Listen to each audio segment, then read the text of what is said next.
So folks, Brother D here again one more time before I take a nap. I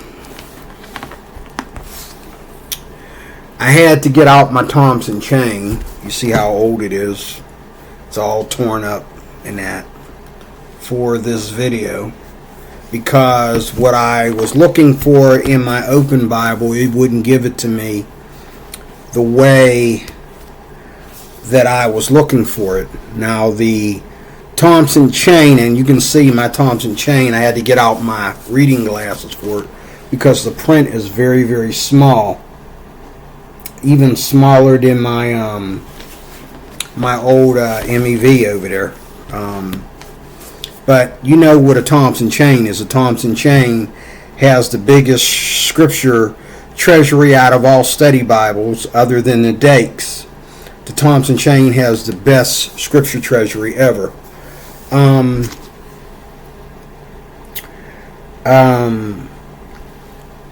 I was just watching a video of the title of the video was, let me see if it's in here. Let me see if I can find it here. I think the title of the video, it was about Ruslan. Yeah, I'm in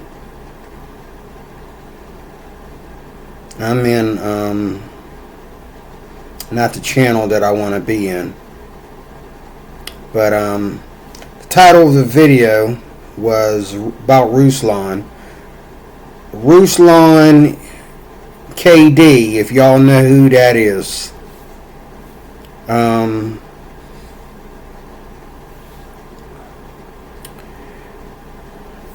Ruslan KD exposed, addressing allegations,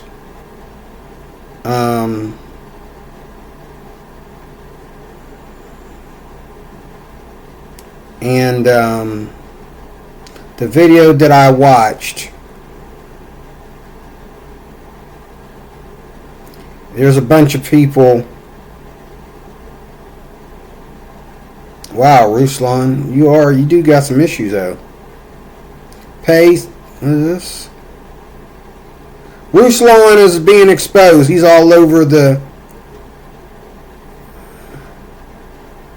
Okay, that's 1 year ago. The video that I just watched is about Ruslan and money. Okay.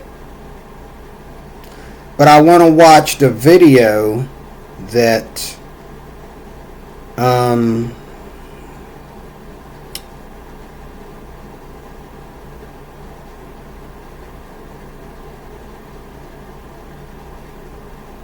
I want to watch the video. Well, I watched it, but I want to see.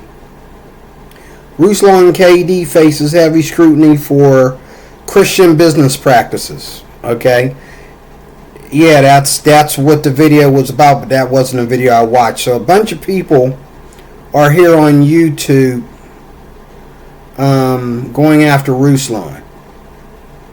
And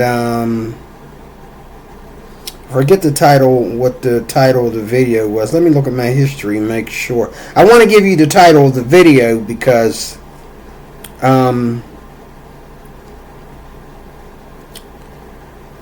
okay, it doesn't look like I watched him on this channel. Yeah, it doesn't look like I watched him on. Oh, wait. Oh, maybe I did. Wait.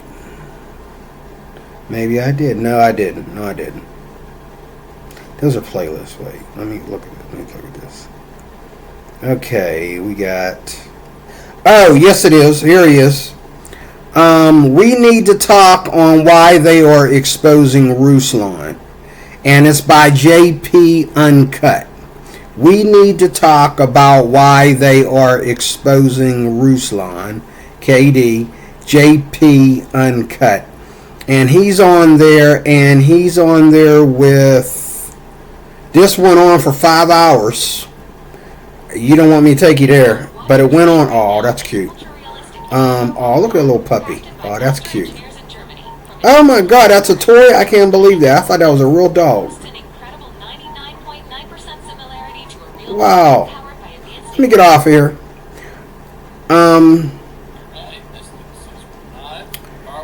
I want to get to the part where they show the names. He got into it with Salvador. Okay, here, this thing should show up. There he is there. Let me see. Chris LaSalia. Chris LaSalia. Chris LaSalia. Chris LaSalia. Everybody knows Chris LaSalia. He's a missionary, or he's a brother on YouTube that's always exposing people and talking about faith and all that kind of stuff, and it's good. But like I said in other videos, over the last, I'd say 10-20 videos I've done, I've been complaining about how Christians are just attacking other Christians all over YouTube. And they're all starting to know each other by beef. Now, I've caught Ruslan getting in the middle of other people's beef. Like, he got in the middle of, Marcus Rogers and Alan Parr going at it. He got into it with Corey one time. He got in the middle, and he does some things that, to me, when I go to his channel, it seems like he's more concerned about putting out content just for the sake of putting out content, or putting out content to make money because he's monetized or whatever. He's not working. And I'm going to tell you something. I'm going to tell you what I'm going through right now. I just did an online gig. I was just online. I'm not going to tell you that information. I'm not going to give you that information unless I make some money out of it. But I just did an online gig. I just did an online job. I did a testing for an online job. I think they pay me for my testing as well. And if they pay me, I'm going to keep doing it. Okay? Because I'm in a situation. Okay? But when you're up in age like me, you're over the age of 40. I'm 58 years old. I'm not going to go back out there and unload trucks and keep working midnight and even as a security officer, I'm not going to wrestle anybody to the floor at my age. I'm not going to, you know what I'm saying? It's time for me to settle down and do something that's my age. And I hear people getting on YouTube around my age making these videos about, hey, you're 50-some years old, you 60-some years old. You ain't got no business out there working no hot, sweaty job out in the heat and all that and the cold. And you can be making so much money on YouTube. And I agree. I have worked security for I don't know how long. I have went through things almost. I haven't had nobody knock me out while working security, but I've had people throw water on me. I've had people threaten me, try to pull me out of a booth, snatch me out of a booth, try to pull me to the side and pick a fight with me. Walk up on me like they was going to hit me and all like that. And it's usually somebody much younger than me. And when I say younger than me, I'm talking about somebody in their 30s and their 20s. And I've had to call for backup. I've had to, I've cut myself on a lot of industrial jobs. I've cut myself on a blade in a machine. I've cut myself using a knife. I cut myself as a dishwasher. moving people's items. I got falsely accused working as a busboy because the women wanted to go outside and smoke and BS, but the manager wanted me to get the tables busted because customers are still coming in while they outside BSing. So I took the money and gave it to the manager or to one of the other waitresses. And one time I gave it to a waitress, and she split the money. She took half of it and gave the girl that the money belonged to the other half. And she said, hold up, I waited on like 15 people. I should get more money than this. These girls at King's Family Restaurant was like into their tips. They didn't care about their paycheck. They wanted their tips. You know, because their tips are every day. You know, their money comes every 2 weeks. But they wanted them tips, you know. Because they was making like $100 a day in tips, you know. Or more, depending on how busy they were. And this woman, and I'm not trying to, you know, because I'm black, and they wasn't getting too many black people working there, and most of the black people that did come in there got fired the next day because they didn't play with black people, and I admit I don't blame them. But I was working my butt off, and these girls was holding me up. So I busted the table and I said, here's our money. It was like $20. They gave her a $20 tip. This woman took a $10 out of her pocket and gave her $10. And I confessed. She said, you stole my money. I said, no, I gave your $20 to your girl. And then you know, the boss had already came and questioned me, and I said I gave her $20 to her girl. And she was like, you gave her a 20. And so the girl was like, oh, yeah. You know, she tried to play it off. Oh, yeah, I gave you the 10. I meant to give you the 20. Sorry, my bad. I wasn't sure if he gave me, I didn't remember if he gave me a 10 or a 20. Okay. But, you know, not to, you know, talk about that too much. But the thing is, I went through a lot working out there. I've been through hell and high water and back. Okay, and every time I get a good job, then I got to come back down and work jobs that I've already worked before, you know, that line of pay and all like that. And I'm not trying to go back to busting tables, and I think my days of security is over. My days of housekeeping are over. I will do housekeeping. If it gets to the point where I really need the money that bad and I can't find a job, yeah, I'll go do some housekeeping. But people, you know, especially out here in this part of Pennsylvania, man, you know, jobs ain't easy. I'm hoping that, you know, Donald Trump, his era, you know, as our new president, is kicking in again and things are going to smoothen out. But I don't know. I mean, when Donald Trump was in office back in 2016, just Pittsburgh was a dump. Now, unless he actually go out of his way to do something special deliberately for Pittsburgh, man, is a dump. You know, there's no help around here. The county, Allegheny County, it's not so much Pittsburgh as much as it is Allegheny County. But, you know, I worked for United Parcel Service.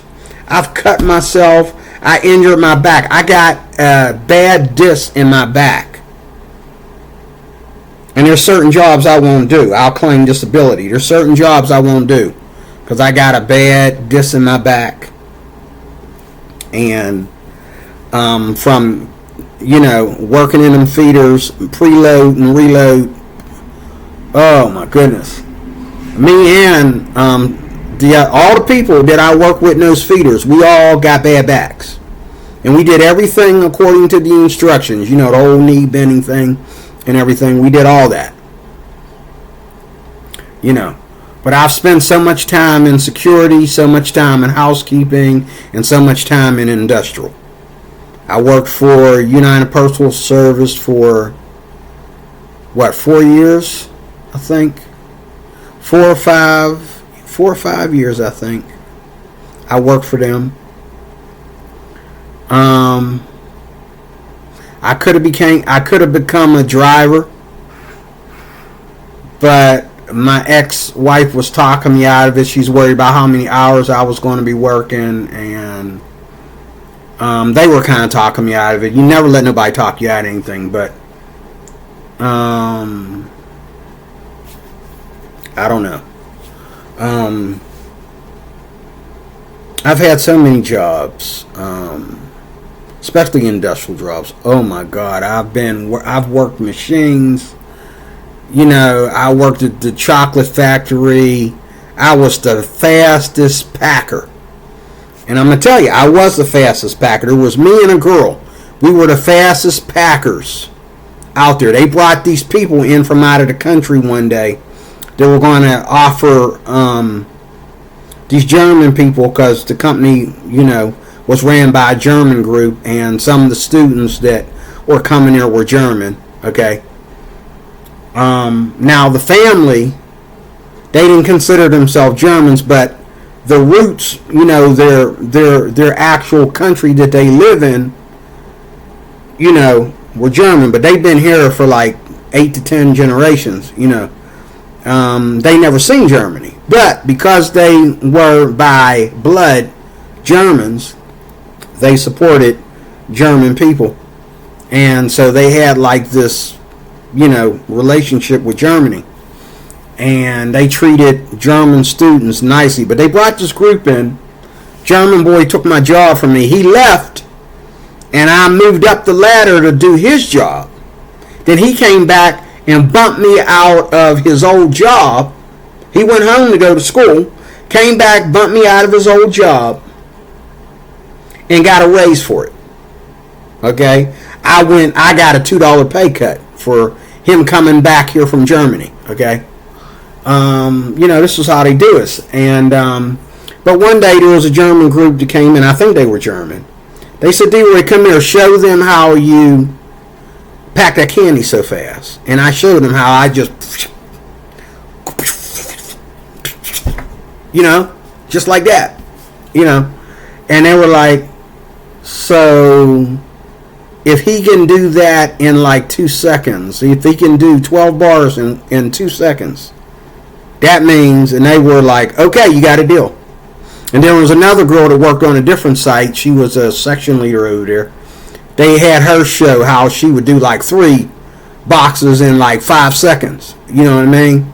And she would hurry up and take the box, didn't even know me, just snapped it with one hand, threw it down, boom, boom, you know, slid it, boom, boom, then went back and closed each box, tip, tip, tip, tip, tip, tip, tip, you know. And we was working, we was sweating, and that place was cold, and it was cold in there because, you know, you're working in a food factory. It was cold in there. I did sausage and hamburgers, you know. We did Wendy's hamburgers, and you name it. We done all kinds of stuff. I worked. And so, you know, my point in saying all that is that I'm going to read here. But don't ever let anybody tell you that you are greedy because you want to make as much money as you can. And I'm talking to Christians. Don't let anybody ever tell you that you're being greedy because you want to make as much money as you can. Okay? The Bible and money. Ruslan is under attack because Ruslan was honest about his monetization. Now everybody that is probably got 1,000 subscribers or whatever are making money. And I know when you ask me to join, which means I'm going to pay. No. I don't know if you can even do that without monetization. Can you do that without monetization? Let me know in the comment section.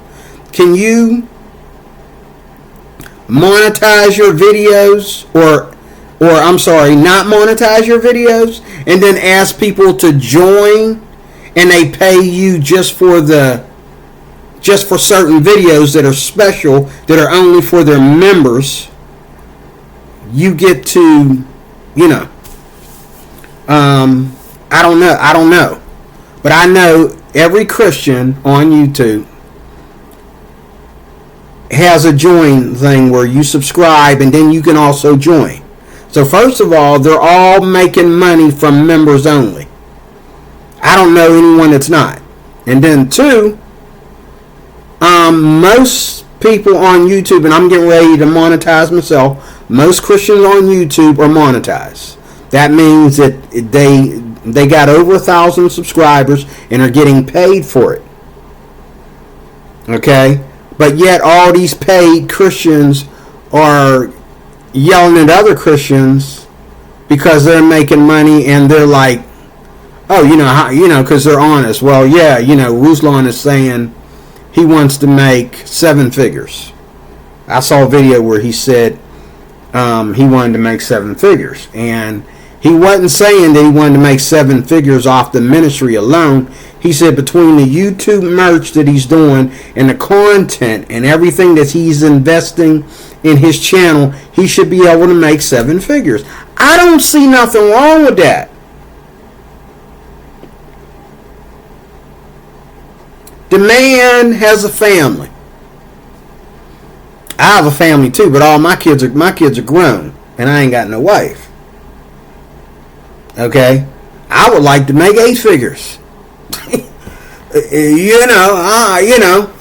I know what to do with 8 figures. I know exactly what I want to do. It's not like I just want 8 figures because I want to see what that feels like. I want to rustle the money between my fingers. I want to count 8 figures. No. I know what to do with 8 figures. Okay? I know what to do. You know what I would do with 8 figures? I have a desire. First of all, I have a desire to live in a certain neighborhood and in a certain house. Certain type of house. Especially if I ever get married again. I have a desire to buy a house for my kids. My 2 daughters and my stepkids. A house where there's enough room for all of them to live there together if they choose to. But somebody's going to live there, at least 2 people, and some grandkids, and my ex-wife if she wants to live in that house. This is what I would do if I had the money that I really want to make. I would buy a house for my ex-wife and my 2 youngest daughters. And there would be enough room in that house for my stepdaughter too, if her and her 4 kids want to live in there. Okay? Now pretty soon her 4 kids will be grown enough to get their own place. Okay? My stepson, he make more money than all of us. Okay? He's living pretty good. And he got a wife and 2 kids. And but if I had the money that I really wanted to make, I would buy a house for my ex-wife and my 2 younger daughters, and I'd get them out of the neighborhood that they live in. There ain't nothing wrong with the neighborhood they live in, but it's time for them to have something better than that. Okay, they deserve better. And I'm doing this for all 3 of them because my daughters are taking care of their mother. Her health is starting to fail and stuff like that. They're not going to leave their mama. They're going to be with their mama until Jesus come back, okay, or until she's gone. So I would want to help them with that by giving them a really, really nice house to live in instead of living, in the housing where they live. Okay, and I would want to live in a decent. I would want to live. When you got money, you got choices. I would want to live in a nice place, in a town of my choice, and have the house of my choice on the street of my choice, in the environment of my choice. I would like to drive the cars of my choice, and I'm not into fancy cars that could get you shot. I just wish I could have a Kia Soul, and I'd like a full Jeep, but there's so many things I would do. The number one thing that I would do if money was really good for me? is I would open up a Christian coffee house. It would be a Christian center is what it would be. And there would be everything in there. Like if your church gets flooded out, you can bring your people down to my Christian center. If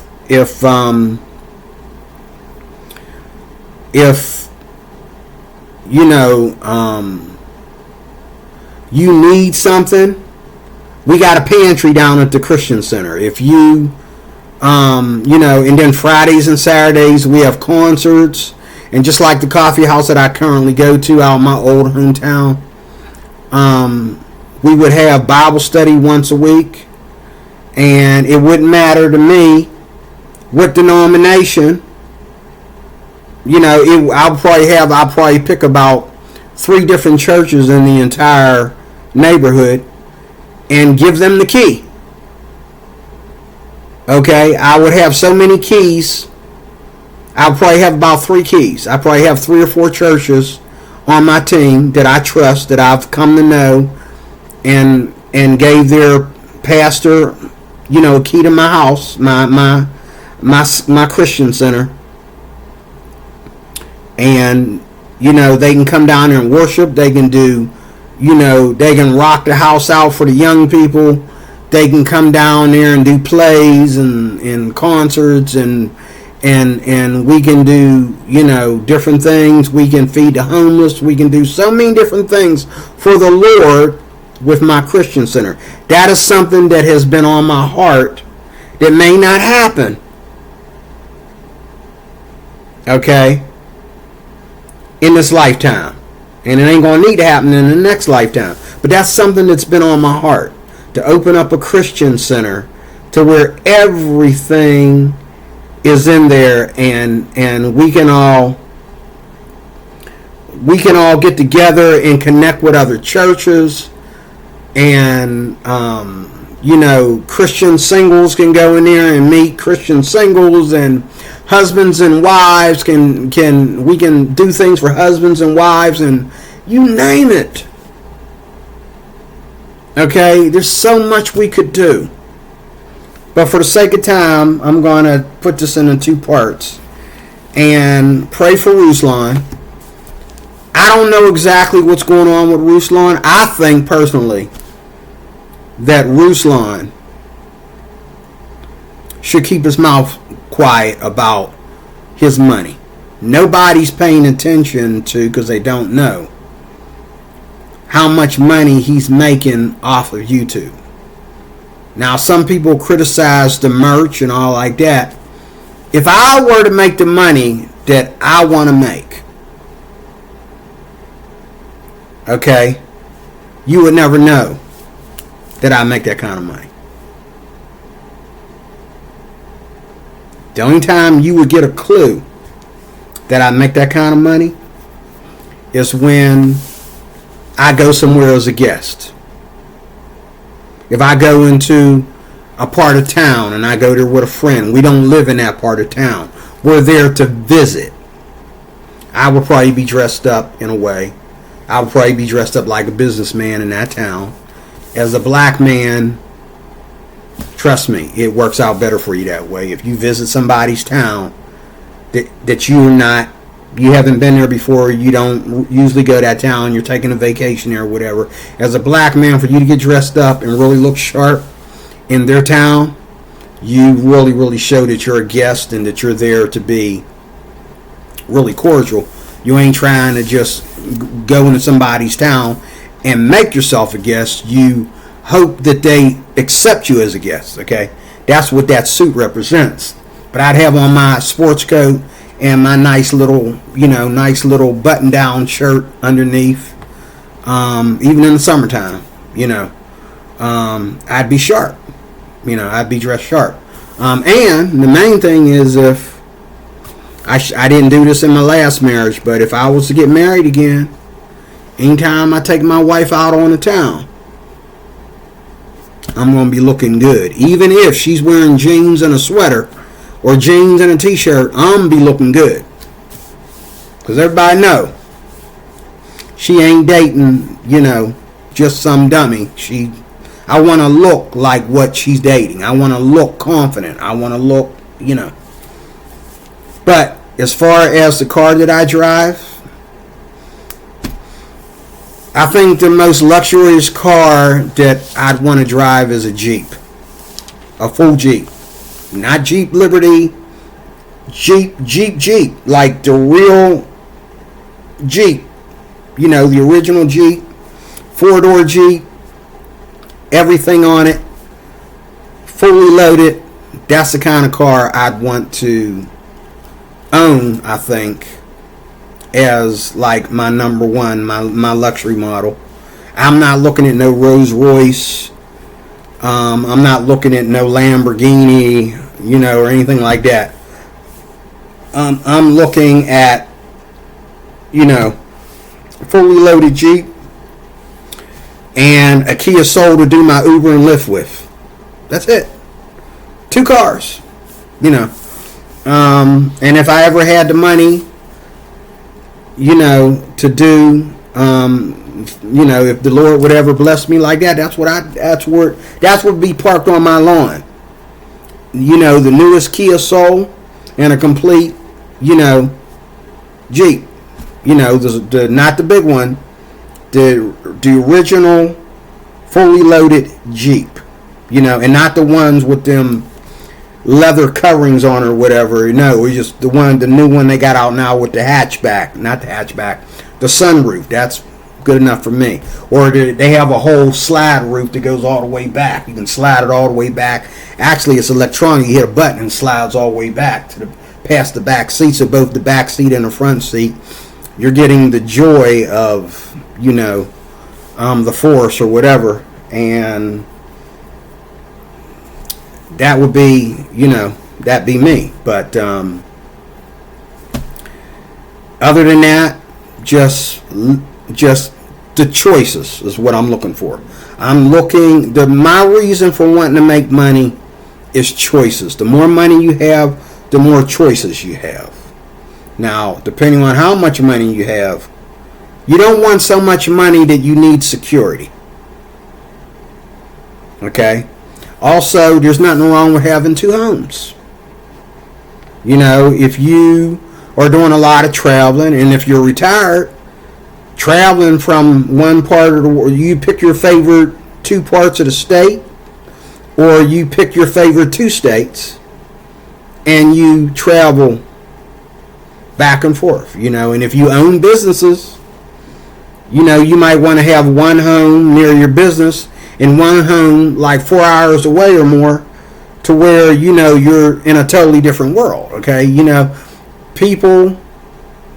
There's nothing wrong with you trying to make heaven here on earth, because nothing here on earth can compare to the real heaven. But there's nothing wrong with you trying to make heaven here on earth. And so if you want to use your money to be far away from crime, if you want to use your money to where you can drive your car for miles before you worry about a single ghetto, okay? Football players, basketball players, or should I say pro football players, pro basketball players, and celebrities do it every day. Okay? They do it every day. The problem with Hollywood is, though, people from down below Hollywood come up there to shop and all like that and take fancy pictures of Hollywood actors and stuff like that. And what happened? They get, sometimes they get, they go through things because of that. But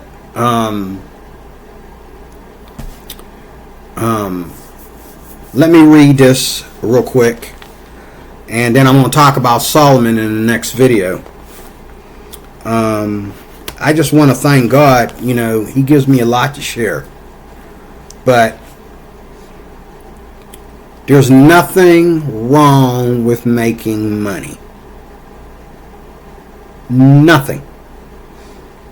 The whole point of anything in the Bible that would, because money is the second thing under God in this world that is going to give you ease in your life. If it wasn't for God, money and your ability to get it would be the God of the world. If there was no God, the man with the most money would be God. And if you could rob him of his money and make yourself richer than him, you could be God. But thank God most of us understand, and God has said it so, that money is chance. Okay?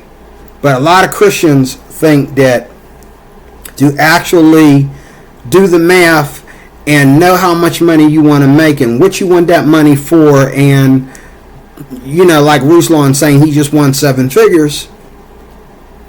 You know what I'm saying? He knows what he wants to do with them 7 figures. I don't see nothing wrong with that. Because he's a man of God. If that's what he is. But, if Cliff O'Dollar wants to buy out Elon Musk, it doesn't matter to me what Cliff O'Dollar says or what he does. Because when it comes to money, you are on the same playing field as your secular neighbor. Why? Because you cannot take your money to glory with you. It's for the earth. These are the playing cards that we use here on earth. Okay? It ain't no different than having guns here on earth. It ain't no different than having, cars and trucks and planes and airplanes here on earth to get us around. Okay? So if some wealthy preacher wants to have his own plane in his own airport, as long as the church is hearing the gospel, and as long as the people in the church ain't living in the rags. And that's the thing. Before I read this quick verse, that's the thing. People will talk about Benny Hinn, Kenneth Copeland, Cliff O'Dollar, whatever. They say, "Oh, you asked your saints to give you to buy you a plane." Okay. Ask me something like that, I'm gonna say, "Excuse me, what?" Okay. And I have a plane. What you want? What you want? Do you want me to give you a ride in the plane? Here, bring your camera. I'm gonna show you how wonderful this plane is. Matter of fact, I'm gonna take you on a plane trip. I'm gonna take you to the Bahamas. Okay, and then I'm gonna come back and I'm gonna let the news know we're gonna kidnap you and take you all the way to the Bahamas and give you a good time within 2 days. We're gonna bring you back and we're gonna show everybody how much you put us on the news in Bahamas on your vacation. Don't come to me, bother me about how much money I make. Would you like to smell my funky feet too? Like, what business is it of yours? And I'm saying that if I'm a good Christian or a bad one. I'm saying that even if I ain't saved. Okay? Money is for the earth. There's nothing holy about money. So for somebody to say, "Oh, you got too much money," man, get out of here. There's no law against that. And you'll see when I read about King Solomon in the next video. But listen to this. And I already said it, but I'm going to say it anyhow. Ecclesiastes chapter 7. Get out my face with this stuff about Christians making too much money. There's no such thing. And it doesn't matter what they're preaching.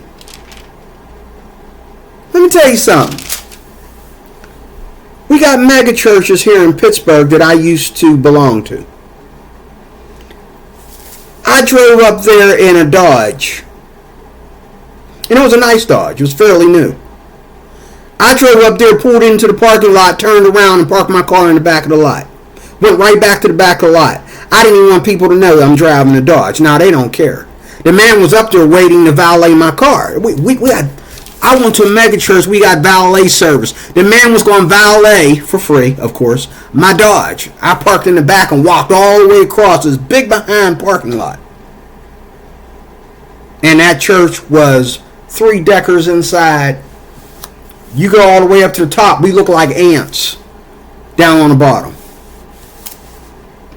And we went to this church. We went to the weekly Bible study that they have there. And you're in this big church, and you probably got about 20 to 30 people coming to this Bible study. But this Coliseum holds probably about 5,000 people. But we got 20 or 30 in there, okay? And they do concerts at these churches. They do concerts, like people come. You know, they've had Chris Tomlin there before. They had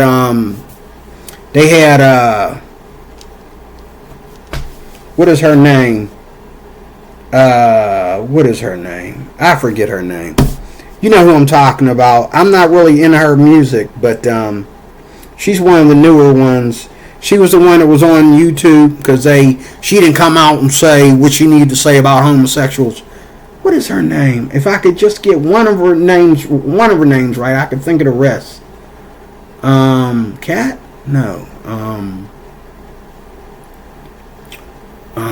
What is her name? You know who I'm talking about. She's that white lady with that really scratchy voice, but she's got a nice, clean, high pitch too. And she's one of the most wealthiest contemporary Christian singers in the business.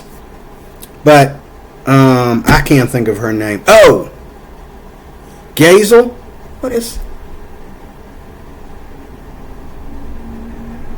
it Chris something? What is her name?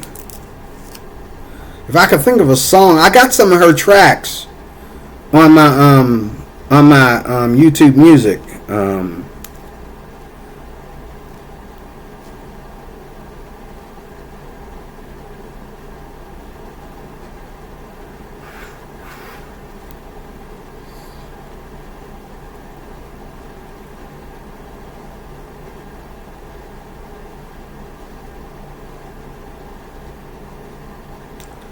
Lauren Daigle. I knew her name was going to be right at the top. Lauren Daigle. Daigle. That's the name I couldn't get out of my mind. Lauren Daigle.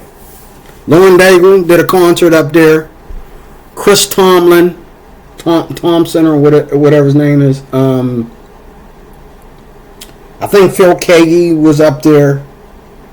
I forget. But this was a mega church. And I've had 2 of them that I went to. Here in Pittsburgh. One was Greater Works Outreach, Pastor Gary Mitrick, and then we had another one. Pittsburgh East Christian Church. It used to be Pittsburgh East Full Gospel Church. I think now it's Pittsburgh East Christian Church or Christian Fellowship or something like that. Big place. And there was a lady friend of mine. My daughters went there for youth group, and then there was a lady friend of mine who was taking me there for their Bible study, their worship. Oh my God. Their worship was like, we just gonna die and go to heaven, this worship. Like, oh my goodness. And you ain't doing nothing but having Bible study. But they would have like a 10-minute worship service before you did the Bible study. And oh my God, I mean, you know, and this is what people don't understand about mega churches. Most mega churches have, you know, schools in them. Some elementary to high school and college. Some, you know, high school and college. Okay, they have bookstores inside these mega churches. Every member of the faculty gets paid. Okay, most of the people that are on faculty in these churches are wealthy. They're middle class to high class Americans. They make good money. Like I said, I drove up in there. Everybody was driving Audis and Mitsubishis and you name it. And it's not like these are These are fake Christians. Some of y'all will say, now see, that's the devils, that's a den of devils. No, it wasn't. They were just people who were blessed, and because they were blessed, they're going to put more money in the offering plate than I'm going to put in there. And every time I was blessed, whenever I've been financially stable, okay, I would put whatever in my wallet, just take everything out of my wallet and put it in the offering plate. And then I go to the bank and use my credit card or my bank card to pay for, our dinner. I take my family out to dinner and use my credit card to pay for dinner. That's what people do when they're financially stable. Okay? And that is the point of being rich. Like there's people here in America that when we were going through a pandemic, they were still financially stable. Okay? They had a pantry in their house during the pandemic. They was giving their neighbors food. They was giving their neighbors toilet paper. Come on, folks. We really need to calm down about this stuff. There's nothing wrong with Christians being rich. Okay? There's nothing wrong with it. And I'm going to read this. This is the wisdom of Solomon. And I'm going to read to you what God did for Solomon. Some of y'all that been reading the Bible for a while know. But you know what? If you're reading the Bible and you think that the whole Bible supports Christians, if you're reading the Bible and you think that the Bible tells you, the Christians can be rich, okay, what sum of money did they stop at? Please give me a number. Where is it at that says Christians can't be rich? No, the Bible warns us of the love of money and doing evil practices with money. The Bible says, he that loves money will never be satisfied with it. But I don't love my 9mm. But I have it. Wrong person knock on that door. Say hello to my little friend. Okay? So, do I just sit here and say, look at my 9mm and shoot myself by accident? No. It stays locked up. You know what I'm saying? Money's the same way. It's not about going out there and saying, we shop like this because we rich. No. People that are rich are the most savingest money people you ever want to meet. You know what I'm saying? I remember my one boss. He don't go nowhere. He was a millionaire, but him and his wife, they make a vow not to go anywhere for 3 months at a time. They fill up the house and they stay in the house because they save money that way. Well, he's a millionaire. Why would he? Because he's smart. So he stays in the house for 3 months. Then they go on vacation because they know they're going to spend some money when they're on vacation. But he locks himself in the house. They fast. They do all the stuff, and they save money. They don't just spend money. They save as much money as they spend. Okay? It's not about, that's how you stay a millionaire. You save as much money as you spend. Okay? Or you'll go from a millionaire to a thousandaire to a hundredaire to a penny-aire. Okay? Okay? Like me. So, don't do that. But save as much money as you spend. Verse 12, and we're closing. Wisdom is good with an inheritance. Wisdom is good with an inheritance. So what he's saying here is that, you're smart? Where's your money? Show me your money. You're smart? Oh, you're really smart. You think you're somebody smart, right? Okay, how come you ain't got no money in the bank? When you died, did you leave anything for your kids? Now, in order to leave something for your kids when you die, you got to be financially stable. When my first time receiving my 401k, I had to spend it. If I didn't spend it, I would have been homeless and I'd have been carless. I wouldn't have been able to move. I spent my 401k getting my car fixed. Actually, I ended up buying another car, and I ended up catching up my rent because I was laid off and my rent got behind. I owed $1,000 and some rent, so I spent my 401k on that, and I still had some money left over, but at the end of the year that money was gone. Okay, wisdom is good with an inheritance and profitable to those who see the sun. In other words, those that have an attitude of peace and happiness, always positive. It's profitable for those who see the sun. Or that also means for those that are still alive. That's really what it means, for those that are still alive. If you waking up every morning to the sun, you know, an inheritance with wisdom is good for you. For wisdom is what? A defense, as money is a defense. I know y'all get tired of me reading these verses, but it's a fact. But the excellence, here we go. Now, you read that. Now here's where the discipline comes in. For the excellence, but the excellence of knowledge is that wisdom gives life to those who have it. Money does not give you life. It gives you the ability to have things and to own things. But it does not give you life. Wisdom gives you life. There's a lot of unhappy people out there who are laden down and burdened down with all kinds of sin. There's rich men out there who spend thousands of dollars on prostitutes.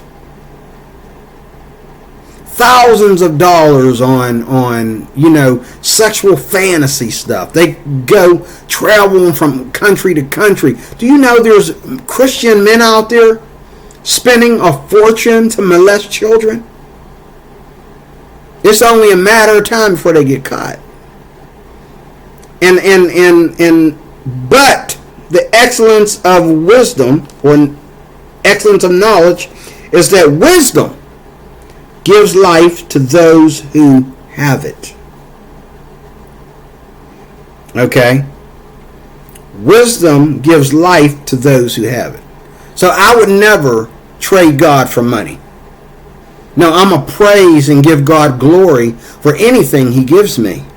And I'm going to bless God with my offering. I'm going to bless the people around me with my offering. I'm not going to be stingy. I'm going to bless my family. I'm going to bless the poor. Okay? Much is given, much more is required. Okay? So, and there's scriptures in the Bible about that. You know, the Bible says charge the rich.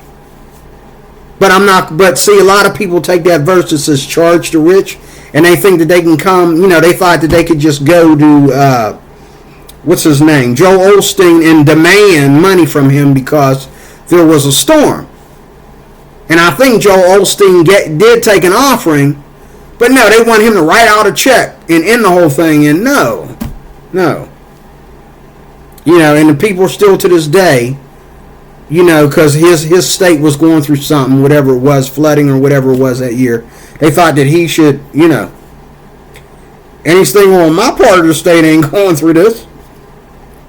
I live over here,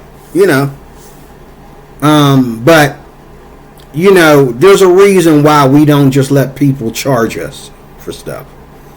Okay? You know what I'm saying? I wouldn't let anybody charge me.